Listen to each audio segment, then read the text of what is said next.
Hello, friends. Moroni, chapter 10, the last of our chapters for Come Follow Me for the week of April 27th to May 3. Chapter 10. And it came to pass that we again began to establish the kingdom, and we again began to possess the land in peace. And I caused that there should be weapons of war made of every kind, that thereby I might have weapons for my people against the time that the Lamanites should come up again to war against my people. And I set guards round about the land, that the Lamanites might not come upon us again unawares and destroy us. And thus I did guard my people and my flocks, and keep them from falling into the hands of our enemies. And it came to pass that we did inherit the land of our fathers for many years, yea, for the space of 22 years. And I did cause that the men should till the ground, and raise all manner of grain, and all manner of fruit of every kind. And I did cause that the women should spin, and toil, and work all manner of fine linen, yea, and cloth of every kind, that we might clothe our nakedness. And thus we did prosper in the land, thus we did have continual peace in the land for the space of 22 years. And it came to pass that King Laman died, and his son began to reign in his stead, and he began to stir his people up in rebellion against my people. Therefore they began to prepare for war, and to come up to battle against my people. But I had sent my spies out round about the land of Shemlon, that I might discover their preparations, that I might guard against them, that they might not come upon my people and destroy them. And it came to pass that they came up upon the north of the land of Shilom with their numerous hosts, men armed with bows, and with arrows, and with swords, and with scimitars, and with stones, and with slings. And they had their heads shaved that they were naked, and they were girded with a leathern girdle about their loins. And it came to pass that I caused that the women and children of my people should be hid in the wilderness, and I also caused that all my old men that could bear arms, and also all my young men that were able to bear arms, should gather themselves together to go to battle against the Lamanites. And I did place them in their ranks, every man according to his age. And it came to pass that we did go up to battle against the Lamanites, and I, even I, in my old age, did go up to battle against the Lamanites. And it came to pass that we did go up in the strength of the Lord to battle. Now the Lamanites knew nothing concerning the Lord, nor the strength of the Lord, therefore they depended upon their own strength. Yet they were a strong people, as to the strength of men. They were wild and ferocious, and a bloodthirsty people, believing in the tradition of their fathers, which is this: believing that they were driven out of the land of Jerusalem because of the iniquities of their fathers, and that they were wronged in the wilderness by their brethren, and they were also wronged while crossing the sea, and again that they were wronged while in the lands of their first inheritance after they had crossed the sea. And all this because that Nephi was more faithful in keeping the commandments of the Lord. I think this is interesting.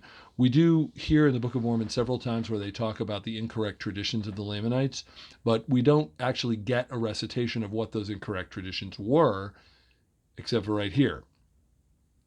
It's clear that the Lamanites have some institutional memory, some I would say at this point probably more like legends and folk tales about what happened to their ancestors when they came across the sea. Now, if you think that, I mean, it's been about 400 years, a little more than 400 years um, since Lehi left Jerusalem, and if you think that it's impossible for people to maintain an active hatred against another people for 400 years, you're not paying attention to human nature. It happens all the time. This is actually not terribly unusual.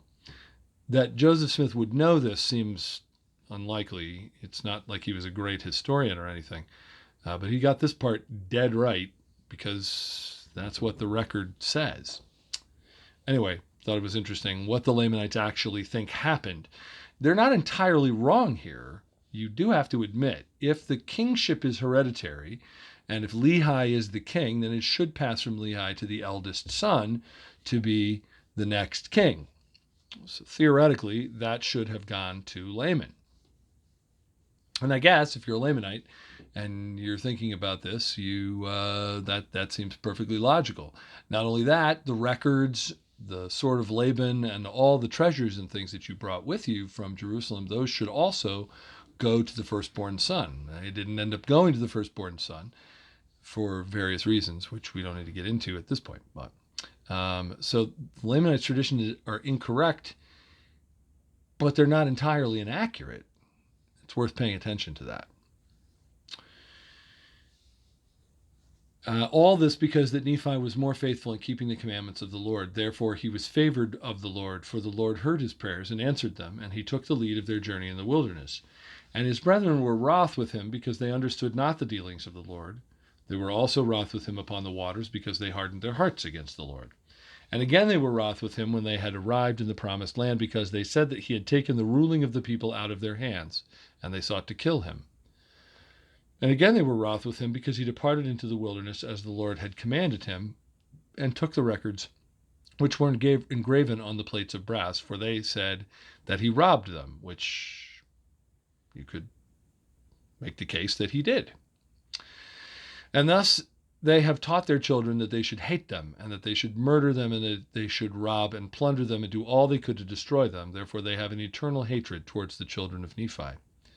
For this very cause has King Laman, by his cunning and lying craftiness and his fair promises, deceived me, that I have brought this my people up into the land, that they may destroy them. Yea, and we have suffered these many years in the land. And now I, Zeniff, after having told all these things unto my people concerning the Lamanites, I did stimulate them to go to battle with their might, putting their trust in the Lord. Therefore we did contend with them face to face. And it came to pass that we did drive them again out of our land, and we slew them with a great slaughter, even so many that we did not number them. And it came to pass that we returned again to our own land, and my people again began to tend their flocks and to till their ground. And now I, being old, did confer the kingdom upon one of my sons. Therefore I say no more, and may the Lord bless my people. Amen. Next time, chapter 11, and we find out what happens to the people of Zeniff when they get an unrighteous king.